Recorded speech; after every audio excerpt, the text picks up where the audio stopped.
Hey, So how are you? I'm Fred. I will be the translator today. no problem. Thank you very much. A pleasure to meet you. Nice to meet Um, just in terms of just to support you with a bit of context, I'll talk for about 45 minutes and then give some time then for some questions if anyone has any questions. And then, yeah, I'll explain a few other things to them before I start the presentation. Yeah, I'll let you introduce me to the group and then I'll explain a few things to them, which will link to Quadro Athletics in relation to the Exos Phase 2 that I'm delivering later in July. But yeah, I'll let you do intro and then we go from there. Merhaba arkadaşlar, iyi akşamlar. Şu an Garrett Voltron bizimle bugün. Bugün koçluk dilinde dilin ve iyi iletişimin öneminin pozitif etkisinden bahsedeceğiz. Kendisi şu an Temmuz ayında Exos Faz 2, you said Exos Phase 2 training, right? That's right, yeah. O eğitimi verecek. Şimdi eğitim bugün için bir 40-45 dakika kadar sürecek. Sonrasında da bir sürede yine sorular için vakit ayıracağız. Bu şekilde hepimize iyi webinarlar diliyorum. E, We can Uh, start whenever you're ready. Okay, hello everyone. It's nice to meet you. I know it's only virtually. I'm looking forward to sharing some insights about the use of language to develop movement skills for sport, which lends in towards my trip to Istanbul on the 8th of July to spend 4 days to deliver the Exos Phase 2 mentorship program with Osman and Engin. Um, and really looking forward to seeing everyone and seeing old friends as well from people who have done Phase 1s with me in the past. Merhaba arkadaşlar. Şimdi bugün biraz daha hareket sporun içindeki koçluk dilindeki dilin öneminden bahsedeceğiz aslında. Ve bu da Temmuz'da yine İstanbul'da bahsettiğim Exos Faz 2 eğitiminin de içeriğinde olan bir şey. Orada da bunu göreceğiz. 8 Temmuz'da olacak. 4 gün sürecek. Osman Bey ve Engin Bey'le beraber olacağız. Orada görüşmek dileğiyle şimdiden birkaç da tanıdık yüz de görüyorum burada. Tekrardan teşekkür ederim geldiğiniz için. And what I would wish to share as well within the presentation is it's a yes, backed up and supported with the science side, but there is a strong element from my own coaching experiences of talk about things that have worked, things that don't work, and which just backs up really what is in the scientific research world from a literature point of view. Şimdi tabii ki bu anlatacaklarım konularda hep böyle bilimle destekli olacak. Böyle bilimsel olarak destekli olacak. Ama bir yandan da kendi deneyimimi de içerecek. Hani neler yaptım, neler çalıştı, neler çalışmadı benim için. Bunlardan da bahsedeceğim. Ki bu benim deneyimim de aslında bilimle destekleniyor. Hani paralel gidiyorlar. O yüzden bu şekilde ilerleyeceğiz. So I'll talk for around 40 to 45 minutes, and then there'll be the opportunity for questions in relation to what I've shared, or if you have anything in relation to other courses, just general coaching development, or anything connected with the Exos side, I'm more than happily answer them as best I possibly can to help you. Şimdi yine dediğim gibi 40-45 dakika sürecek bu sunum. Ondan sonra da sorularınıza vakit ayıracağız. Sorular için hem bu anlattığım konulardan, genel olarak işlediğim yerlerden sorabilirsiniz. Hem de genel olarak koçlukla ilgili sormak istediğiniz bir şey varsa, Exos'la ilgili sormak istediğiniz bir şey varsa yardımcı olmaktan memnuniyet duyarım. So a bit to share with you about myself. So I'm a past track and field athlete. I've worked as a biology teacher from 2001 to 2014. And in that time, I developed the connection of I could be an S&C coach, fitness coach, sports scientist, physical performance coach, whatever title you want to give that aspect of coaching. And it was a great way in which I could stay connected to a high level of sport from my track and field days. Şimdi ben önceden biraz kendimden bahsedeyim önce. Ben önceden biraz daha koşu atletliği yapıyordum. Sprinter'dım. Daha sonra 2001 ile 2014 arası da biyoloji öğretmenliği yaptım. Sonrasında hani kendimi biraz daha hani bu koçluk içine soktum. Koçluk dediğimizde hani spor koçu olabilir ya da bilimsel makaleleri içeren performans koçu olabilir. Yani hangisini kullanırsanız aslında biraz daha bu koçluk alanında buldum kendimi diyebilirim. Ve bunları da önceden kendi edindiğim koşuculuk deneyimimle de beslemiş oluyorum aslında. And I pride myself on today as being an applied performance coach, not as a fitness coach, not as a sports scientist or strength and conditioning coach, just an applied performance coach. As I see, there's so many different domains that sit in the performance world, and we have an understanding of these.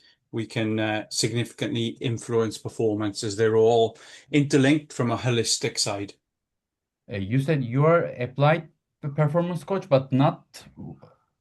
I see myself as an applied performance coach, not as a strength coach or a sports scientist or a fitness coach. For me, all of those are under the umbrella of an applied performance coach. Kendimi biraz da uygulamalı performans koçu olarak görüyorum. Hani sadece bir güçle ilgilenen bir koç ya da fitness koçu olarak görmüyorum. Çünkü uygulamalı performans koçu dediğimizde tüm bu terimleri aynı şemsiye altına topluyor. O yüzden kendime bu şekilde söylüyorum. And I've worked within a range of different sports. So rugby, I've worked within football, and with England athletics, and then with Exos. I currently as well am involved with the Welsh FA as well within football. And my journey so far as a performance coach has taken me across the world, worked in three continents, many countries, experienced loads of different cultures. And there is a key cornerstone that feeds the success for this, which is built around relationships and people getting on with each other, but also the ability to influence. So change will take place. Şimdi ben performans koçu olarak 3 farklı kıtada çalıştım. Bir sürü farklı şehirde çalışma fırsatı buldum. Bir sürü farklı kültürle tanışma fırsatı buldum. Ve insan ilişkilerini aslında burada ne kadar yaptığım tüm bu işte ne kadar merkezi ve önemli bir role sahip olduğunu anladım. Yani bu işte bu çok önemli bir kısım. Özellikle bu alanda çalıştığımız alanda. And then I'm a husband as well. I managed to fit that into my wife Susan and have three amazing kids, and the four of them are deeply immersed in my journey as a performance coach, and they feed off that interest and enthusiasm towards it all. And it's so far been an amazing adventure. It's had its challenges, but it's been good. Ve eşim Susan ve 3 tane de çocuğum var. Bunlar beni performans koçu olarak olan yolculuğumda hep çok desteklediler. Hep çok heyecanla, ilgiyle desteklediler. Benim için çok önemli. Tabii ki zorlandığımız zamanlar oldu. Zor yanları da oldu. Bunların hepsini dengede götürmenin ama şu an için çok mutluyum.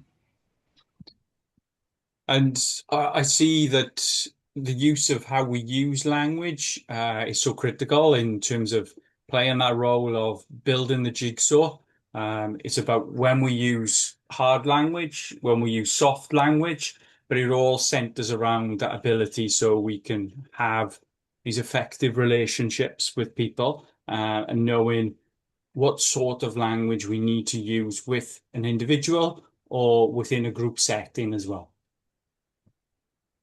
Şimdi dil kullanım benim için çok önemli oldu. Her zaman bu puzzle'ın parçalarında, bu bütünsel tedavi puzzle diyebiliriz belki. Bunun parçalarında çok önemli bir yere sahip oldu. Ne zaman biraz daha sert bir dil, ne zaman biraz daha yumuşak bir dil kullanmamız, ne zaman daha efektif bir şekilde çalışabileceğimiz üzerine çok önemli bir nokta. And the way in which I engage with pure academics from a professor side to how I would engage with um, multi-million pound football players who have very little academic background. The use of language and how I use that language is completely different. One from an engagement point of view, but also to help with understanding. And as Nick Winkelman from Exos has said, communication is not about what's said, it's about what's heard. Sorry. Can we stop in every two or three sentences? That would be nice for Yeah, me. yeah, sorry, my bad. Okay, thank you. Sorry.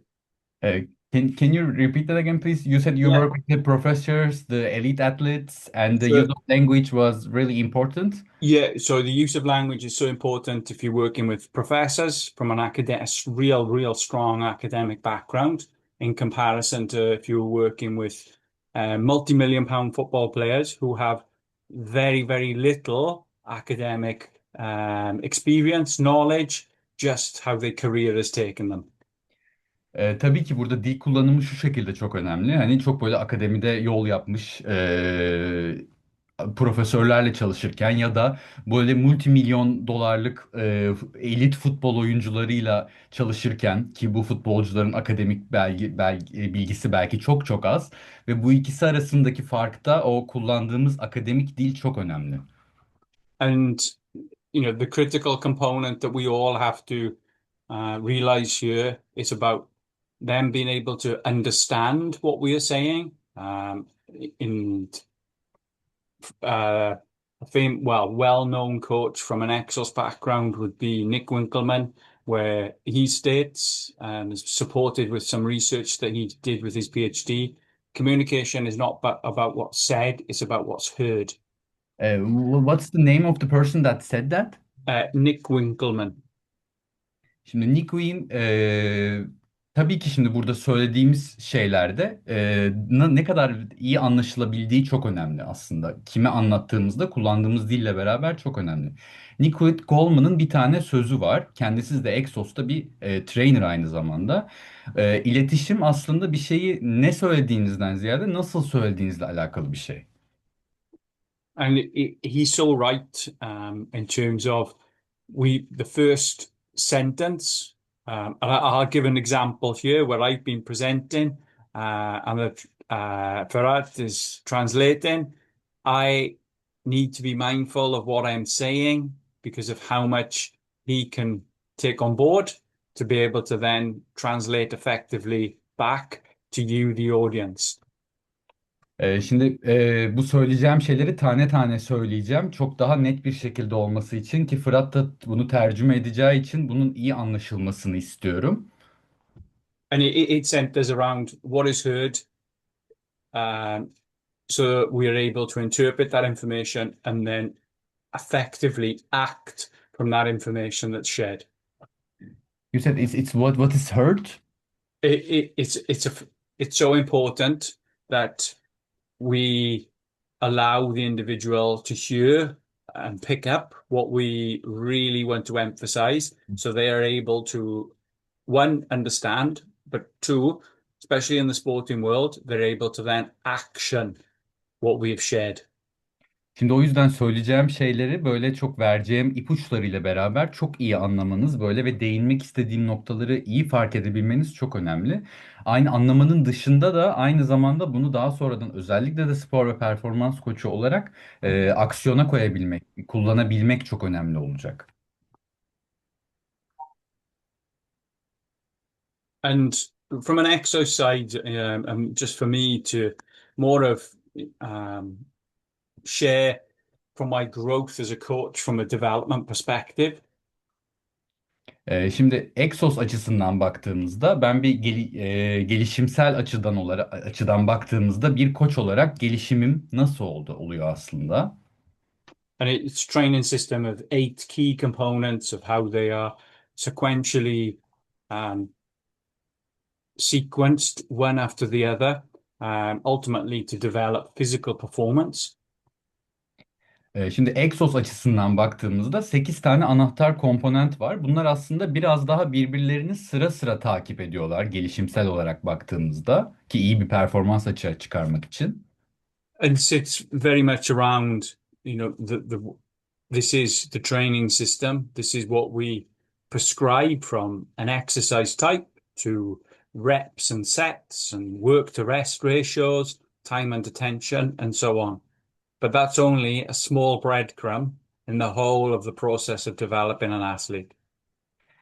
Şimdi burada aslında hem bir egzersiz tiplerinden bahsediyoruz. Hani tekrarlar, setler, zaman, ne kadar yük yükledik, bunlara bakıyoruz. Ama tabii ki bunların hepsi bir atletin gelişimi için düşündüğümüzde çok ufak bir ekmek kırıntısı gibi sayılabilir. Daha çok fazla şey var bu konunun arkasında. And we can write the greatest of training programs on an Excel sheet or Google Doc, an app we develop.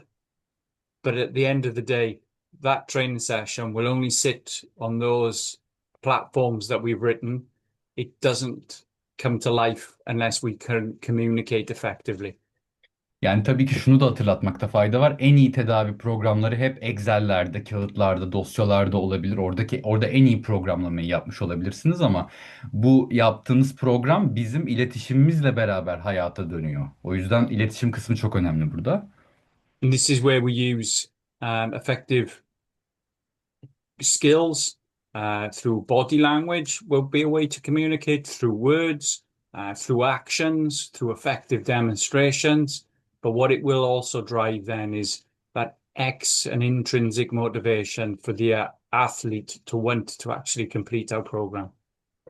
Ve biz bunu yaparken, bu iletişimi kurarken vücut dilimizi, kullandığımız kelimeleri, aldığımız aksiyonları ve onlara demonstrasyonları da göstermemiz gerekiyor. Hani hareketleri. Bunun dışında da atletin bir ekstrinsik bir motivasyona ihtiyacı var. Yani dışarıdan gerçekten o egzersizi yapmak için bir motivasyonu olması gerekiyor, bir isteği olması gerekiyor. And it's about these softer skills, which are so important. And, we possibly don't realize how effective we are at carrying these out. But interacting with family members, our friends in a social capacity, they become so critical to develop effective family, friendship relationships. But we need to utilize these into our coaching practice and remember them. Ve burada aslında hep bu soft skill dediğimiz bu aslında yumuşak, bazen gözden kaçırılan ve çok da belki önem verilmeyen yetenekler olabilir. Bunlar işte hem daha o iletişim dilini kurmak hem de atletin arkadaşları, çevresi, sosyal çevresini de biraz daha işin içine dahil etmek ve burayı sağlamlaştırmak gerekiyor. O yüzden aslında bu yumuşak soft skill dediğimiz yetenekler çok önemli. And we all could probably put our hand up and we can say that the person who was our favorite teacher when we were in school or our favorite coach in our younger days, and the key components that we would draw on why we feel that they fall in that bracket. It was because how they were able to communicate to us and how they made us feel, but how they actually benefited us for us to become better. Ve hepimizin mesela gençlik yıllarımızda bir tane favori koçu ya da favori öğretmeni vardır, olmuştur. Peki neden öyle hissediyoruz aslında? Onlar biraz daha bizimle nasıl iletişime kurdukları ile ilgili, bizi nasıl hissettirdikleriyle, bize nasıl davrandıklarıyla ve bizimle nasıl etkileşime geçtikleriyle alakalı bir şey. Bu yüzden aslında böyle hissediyoruz. And if we look at a mechanic that's working on the car, and then we look at us, the coach, what is the difference between the coach, us, who are all on this webinar this evening, to the mechanic? But even I'll use for the translator, what is the difference between us and the mechanic? Ve şimdi burada bir aslında mekanik tamirci görüyorsunuz, araba tamircisi ve burada hepimiz için soruyorum. Biz burada bu akşam bulunan tüm bu koçlar olarak bizimle bu mekanik olan tamircinin farkı nedir sizce?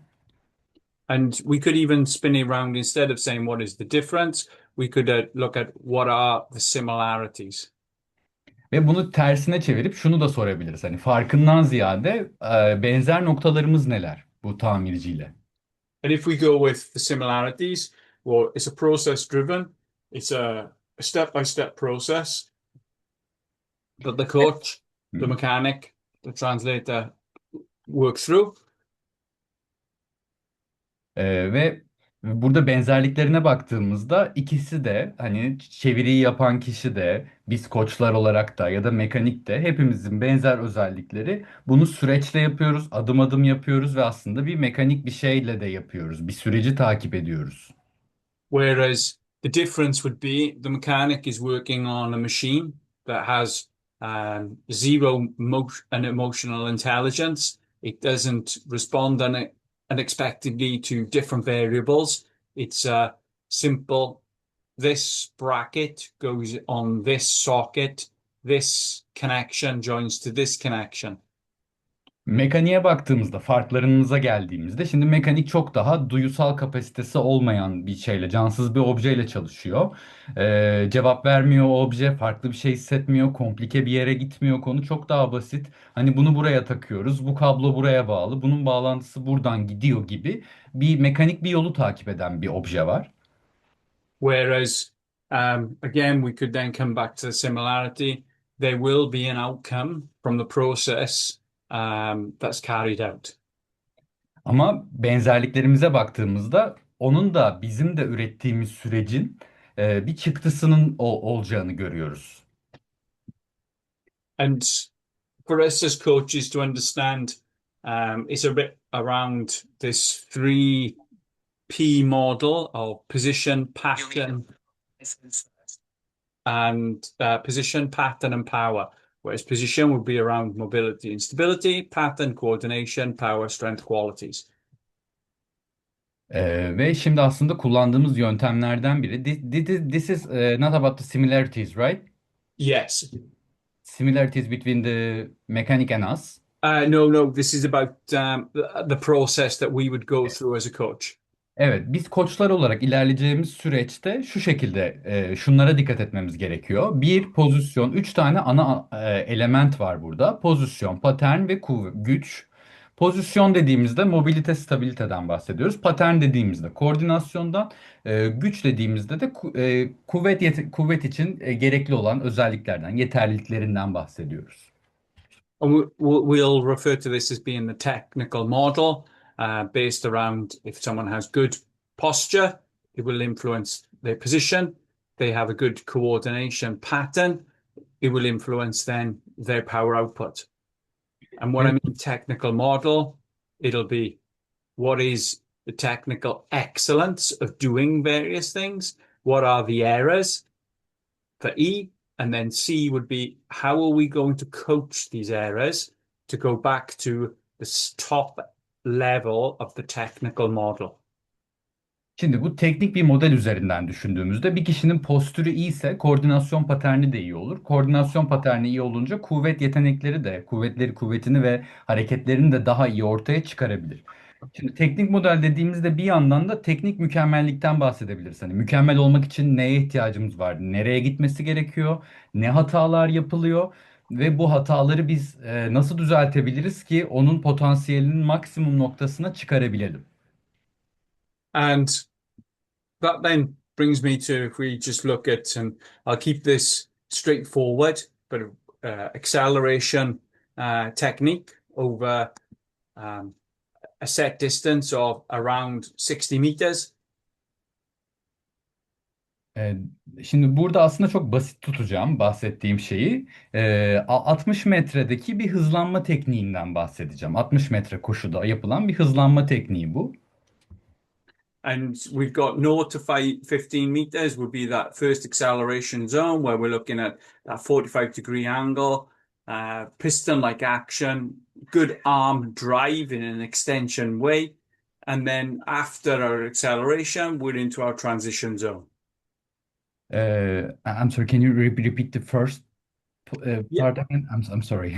no problem. Sorry, my fault. So the acceleration, that first 0 to 15 meters, we're looking at that 45-degree angle lean, a piston-like action with good arm drive in extension. So we're able to produce large horizontal force. Şimdi bu hızlanma tekniğinde ilk 15 metrede bu hızlanma kısmını görüyoruz. İlk hızlandığımız kısım, en çok hızlandığımız kısım gibi. Burada biraz daha 45 derecelik bir açı bekliyoruz. daha böyle ateşler gibi patlayıcı bir hızla. This is where we use explosive power, right? Yes. Evet, patlayıcı hızda bir şey kullanıyoruz burada. Kollarımızın da aynı zamanda iyi bir şekilde ekstansiyonda olması ve iyi bir şekilde hareket edebiliyor olması gerekiyor ki o tam hızlanmayı yaşayabilelim. Burası ilk kısım, ilk 15 metre. And it's so important for us to recognize that these shapes, if we were to look at the pictures or we were to imagine what the shapes would be from the descriptors there that are happening in the acceleration zone, transition zone, top end speed zone. Ve şimdi burada da tüm bu süreç boyunca bu şekillerdeki hareketlerin bu birazdan anlatacağımız bu zonlarla beraber nasıl uyuştuğunu ve kafamızda düşündüğümüzde koşarken nasıl bir şekilde hangi zondayken hangi şekilde bir hareket ortaya çıkması gerektiğini düşünmemiz ve ona göre anlamamız önemli olacak burada. And the danger will be that we can share so much technical knowledge with the athlete that they become completely lost. Buradaki problem de atletle eğer hani çok fazla teknik terim paylaşırsanız o artık kaybolabilir atlet o anlattığınız şeyin içinde. And we see, and I could even break down further with large descriptors about posture, arm action, leg action, dorsiflexion. These would be all the key components we're looking at in the technical model. In this case, about acceleration.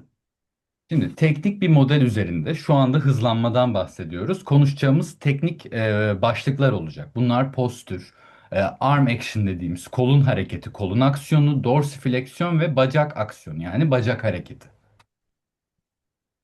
And I could just show an example of some athletes that I coach, track and field wise. We can see the shapes they're able to get and they push in. But my communication to these and what they should do will not be like what I've just shown on the previous slide.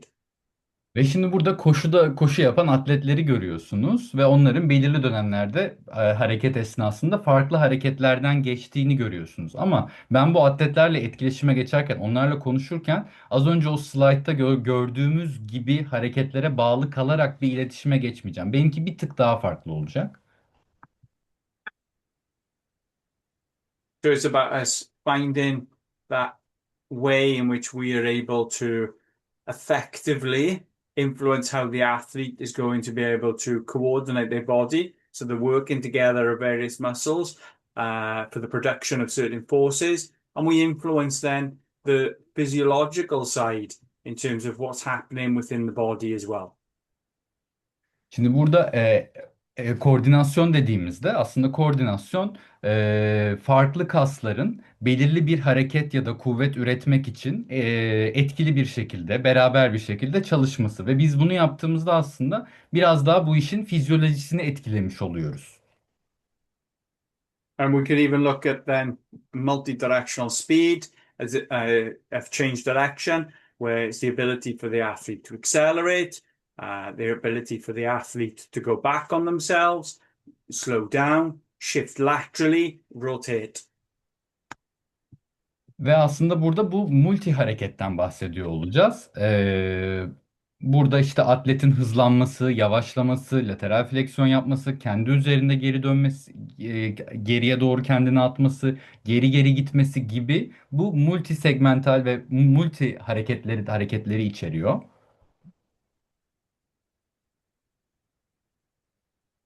And we know that to drive all a key to success would be the athletic base position that an athlete's able to get their body into. Ve tabii ki biliyoruz ki bunların hepsini yapmak için anahtar bir noktalar var. Bunlardan bir tanesi atletin base pozisyonu yani temel pozisyonu. Atletin bu harekete girerken doğru bir şekilde yapabilmesi ve doğru başlatabilmesi için bu zemin pozisyonu önemli.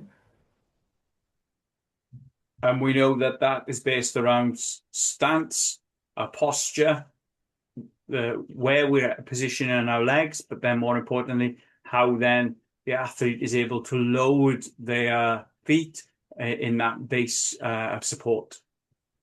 Ve şimdi bu atletin temel pozisyonu dediğimizde tabii ki burada neleri içeriyor bu? Bir atletin duruşu, postürü, bacaklarının pozisyonu ve bacaklarının ve ayaklarının pozisyonuna göre ki yaptığı yük dağılımını içeriyor. We can see the key positions. And in terms of to be effective, in terms of how we coach this, good demonstration support, but then creating explanations. For example, a hashtag position where the shin is parallel to the torso, the shoulders and the knees, the way they come across, would be then where we have the parallel components of the hashtag. Şimdi burada etkili bir şekilde anlatmak, iyice atlete göstermek ve bunu desteklemek ve açıklamak gerekiyor. Bunu da mesela bir hashtag postür ya da pozisyon diyebiliriz. Burada nasıl oluyor? Bakın gövdeyle tibia paralel, kollar paralel ve çok daha etkili bir duruşta duruyor. Bunu bu şekilde açıklayabiliriz.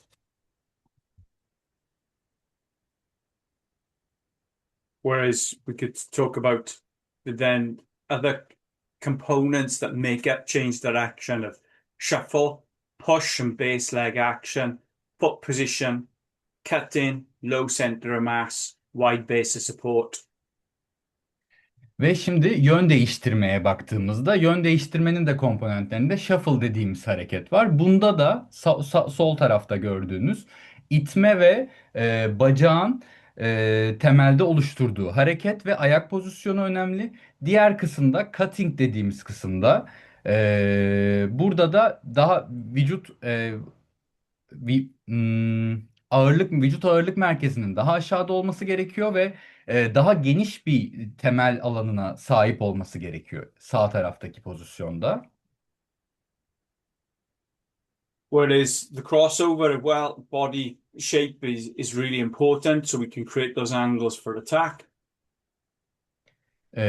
Crossover pozisyonunda ise yani üstteki pozisyondan alttaki pozisyona okla gösterilen pozisyona geçtiğimizde daha iyi bir şekilde saldırıya geçebilmemiz için vücudun pozisyonu çok önemli. And there are various compensations that may be going on within how the athlete sets themselves up for anthropometrical reasons, but also one could be how they are shifting the weight of their center of mass over their base of support. And it just needs some cueing to be able to set that up so it is appropriately correct. Ve şimdi bir de kompansasyonlar var. Bu kompansasyonlar atletin kendi yaptığı kompansasyonlar olabilir farkında olmadan ya da anatomik olarak, fizyolojik olarak yapması gerektiği için mecburen yaptığı şeyler olabilir. Ve burada aslında vücut ağırlığını bu destek yüzeyi içinde, ayaklarıyla da ayaklarındaki destek yüzeyi içinde nasıl taşıyor? Bu hareket esnasında bunu nasıl değiştiriyor? Bu önemli. Ve bunu atlete doğru bir şekilde açıklayabilmemiz gerekiyor ki daha bunu doğru hizalı bir şekilde yapabilsin. And which allows us then to be able to influence from a technical model outside for optimal position, pattern, and power. Ve bunu da teknik modelin dışında pozisyon. I'm sorry, can you repeat that again? I'm sorry. That's okay. This allows us to influence the technical model of position, pattern, and power for optimal performance. Ve bunu yaptığımızda da bu bizim bize teknik modeli etkileme şansı veriyor. Yani nedir? Pozisyonu, paterni ve çıkacak kuvveti en optimal bir şekilde ortaya çıkarmamıza yardım ediyor bu hizalamayı yapmak. And the technical model would be where we can see some relationship between position, pattern, and power, where we've got technical error coach. Teknik modelin içinde tabii ki pozisyon, kuvvet ve paterne bakmamız gerekiyor. Ama bundan sonra da aslında o hataları görüp ondan sonra o koçluk kısmına geçip orada da düzeltmeleri yapmamız gerekecek. From a technical side is what the movement position should look like, so we have an expert understanding of that. Yani teknik açıdan baktığımızda bir pozisyonda bir hareketin ya da pozisyonun nasıl görülmesi gerektiğini bilmemiz, daha iyi anlamamız gerekiyor profesyonel bir açıdan. And then we're able to observe the movement of what it actually looks like in that individual athlete. Ve daha sonra hareketi gözlemlememiz gerekiyor ve o spesifik atlet üzerinde o hareket nasıl görünüyor, bunu gözlemlememiz gerekiyor. And then as a coach, we need to then um, understand how we can correct the movement through the use of verbal and non-verbal communication. Ve koçlar olarak da sözel ve sözel olmayan iletişimle beraber hareketi nasıl düzeltebiliriz, bunu anlamamız gerekiyor.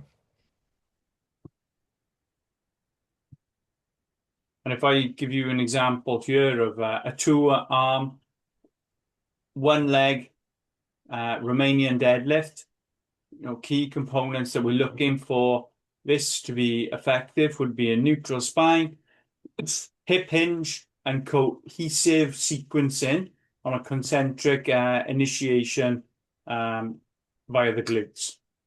Şimdi bir örnek vermek gerekirse iki kolla ve tek bacakla yapılan Romanian deadlift hareketinden örnek verelim. Bunun için şimdi teknik olarak gerekli şeyler nötral bir omurga gerekiyor, hip hinge hareketi gerekiyor. Birbirleriyle tutarlı bir şekilde sekanslama olması gerekiyor. Yani bütün kas ve eklemlerin doğru bir sekansta çalışabilmesi gerekiyor ve burada aynı zamanda da gluteal kaslarda da konsantrik aktivite olması gerekiyor. Konsantrik bir başlatma olması gerekiyor. And some cueing that we can use based around these would be from a verbal, stay long, reach backwards, push the ground away. Mesela bunların her biri için sözel olarak söyleyebileceğimiz şeyler de şunlar. Mesela nötral bir omurga için işte uzun dur diyebiliriz. Hip hinge için geriye doğru uzan diyebiliriz. Geriye doğru dokunmaya çalış diyebiliriz. Sekanslama için ise yeri it diyebiliriz. Whereas the non-verbal, they would be ways in which we can influence how the athlete is moving through the movement. So it will drive the change that we want to see. For example, having a strength band from one shoulder across to the other foot, so the tension in the band has to remain there. Ve bir de sözel olmadan bu atletin duruşunu nasıl etkileyebileceğimize dair bir şeyler olabilir. Mesela diyelim ki bir omuzdan karşı ayağa bir tane bant takarsınız ve dersiniz ki bu bant sabit ve gergin dursun. Ve bu şekilde sözel olmadan onun postürüne müdahale etmiş olursunuz. So, and a note could be anyone can see what is wrong. Yani aslında söyleyeceğimiz notlardan bir tanesi bir şey yanlış olduğu zaman bunu herkes görebilir. But it takes a coach to know how to make it better. So we can see what's wrong. Then the great coaching would be how are we going to be able to put those movement patterns correct? Ama bunu nasıl düzeltebileceği bilgisi koçtadır aslında. Yani bu hareket paternini nasıl düzeltebiliriz? Koçluk aslında biraz burada devreye giriyor. And it's about us developing that movement mindset. So we're identifying the dysfunction, we're identifying potential limiting factors, and then we're applying strategic interventions based on coaching strategies using verbal, non-verbal, using cueing to for the athlete to have awareness on how to put that right. Şimdi aslında hareket mindseti dediğimizde bu harekette neleri içeriyor? Ne yapmamız gerekiyor? Önce bir hareketteki disfonksiyonu tanımlamak, bunu bir belirlemek. Daha sonrasında potansiyel limitleyici faktörleri belirlemek gerekiyor. Üçüncü olarak da stratejik olarak müdahaleyi planlayıp uygulamamız gerekiyor. Bunu böyle tamamen hedefli bir şekilde, çok daha hedefe yönelik bir şekilde yapmamız gerekiyor. Burada da koçluk stratejileri devreye giriyor. Taktil uyarı olabilir, sözel bir uyarı olabilir ya da ona çok böyle ipuçlarını vererek, çok doğru ipuçlarıyla beraber o müdahaleyi yapmak gerekiyor.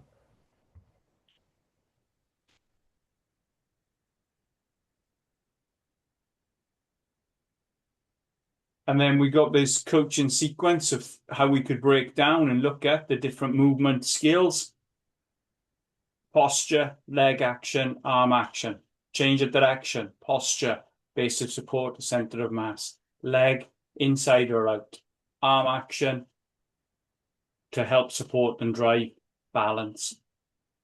Şimdi bu sekanslama sırasında aslında dikkat edeceğimiz yerler var.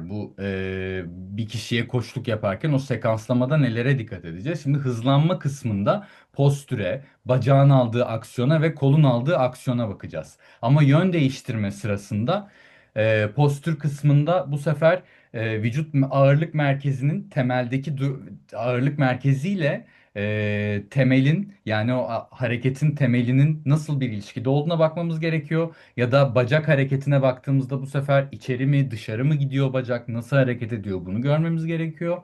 Kol aksiyonunda da dengeli bir şekilde bir kol aksiyonu var mı, bunu anlamamız gerekiyor.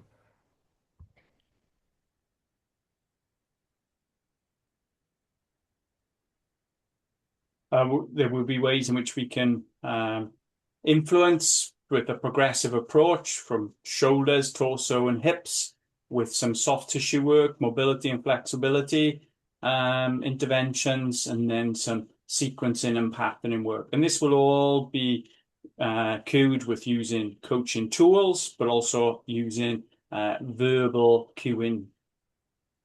Ve şimdi progresif bir yaklaşım olarak neler yapabiliriz? Biraz daha böyle özellikle odaklanmamız gereken yerler omuzlar, kalça ve gövde olabilir.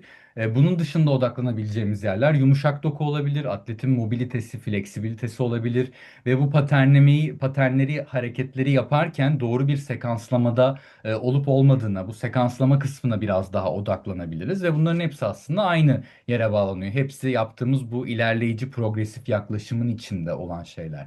Ve bunların hepsini koçluktan da elde etmiş olabiliriz.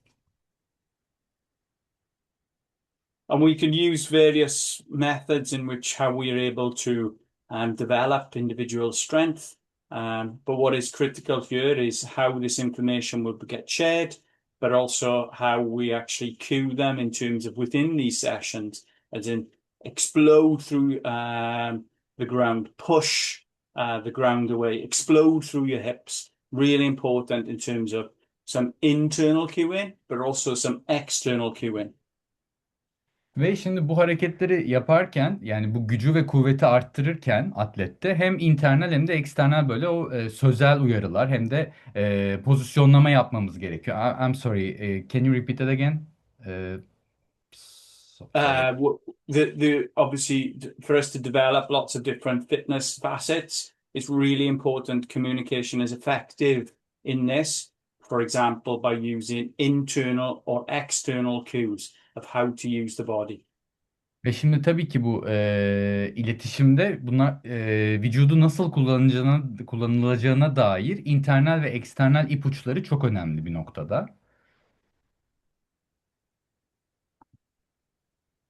An example would be where we're using a jump testing protocol, and the athlete would be cued on how to do these tests, different tests, explained how to, and then how to execute throughout.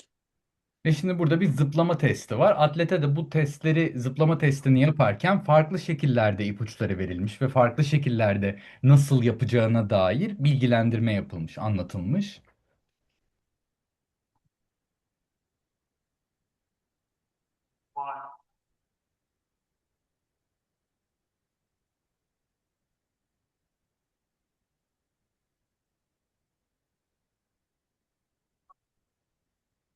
And then the same would be in terms of from a sprint perspective of testing, of capturing large metrics around sprint performance.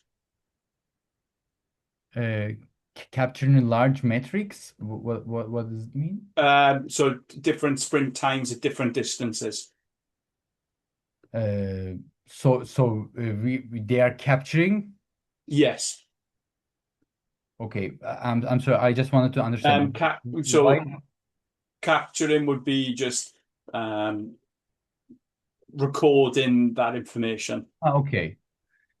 Atletin de mesafede önce bir kayıt alıyorlar ve hareketin hangi bölümlerinde, özellikle bir koşu alanında hangi bölümlerinde nasıl bir postür ve vücutta olduğu, nasıl hareketi yaptığını kaydediliyor.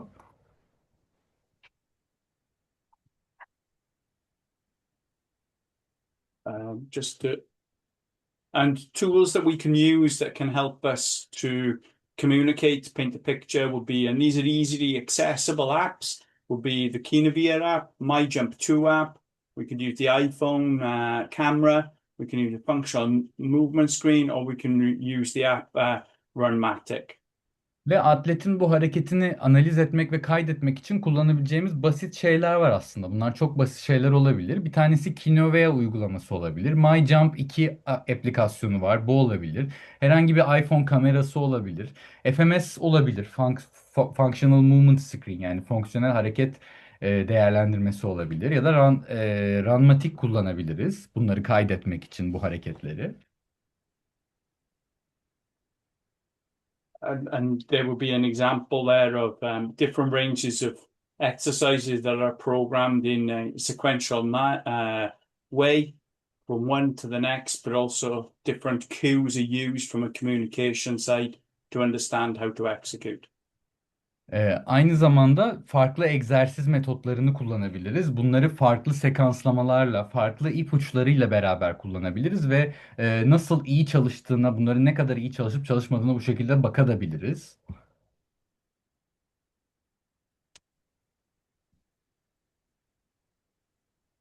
In terms of the athlete lifting, the key here would be in terms of driving that intent with the bar, pushing with the hips through with the bar. Yani aslında bu atlet mesela bir ağırlık kaldırıyor. Burada verebileceğimiz iyi ipuçlarından bir tanesi bu ağırlığı, barı kalçalarla beraber itmek.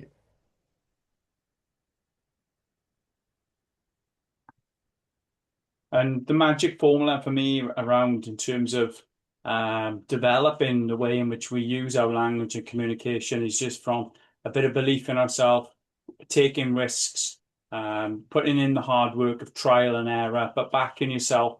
But also, we're showing respect to the person that we're working with by being open and innovative in our ways in which we coach.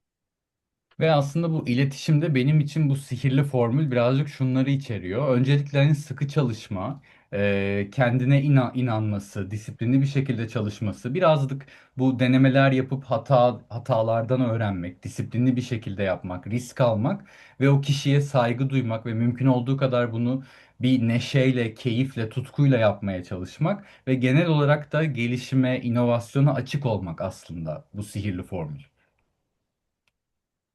And just open to you all any questions in relation to what I briefly touched on in relation to how we can develop movement skills through the use of effective language. Şimdi iyi bir dil kullanarak hareket yeteneklerini nasıl geliştirebileceğimize dair ya da benim bugün bahsettiğim şeylere dair sorusu olan varsa şu an alabilirim. Sorusu olan var mı arkadaşlar?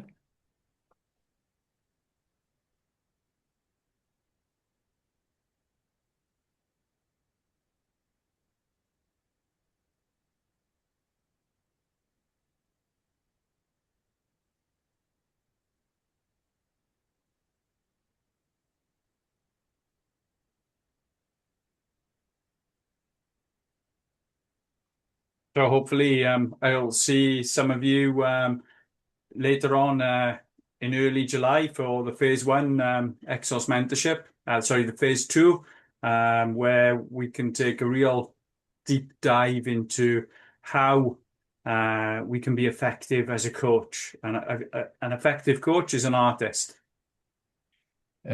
Yani umarım hepinizi bu Temmuz'un başında olacak olan Exos Faz 2 eğitiminde görürüz. Orada bunların çok daha detaylarına ineceğiz ve burada da aslında daha etkili bir şekilde nasıl koçluk yapabileceğimize dair, aslında ne kadar bunun bir sanatçı olduğumuzla, bir sanatçı olarak bunu nasıl yapabileceğimize dair umarım orada hep beraber konuşacağız.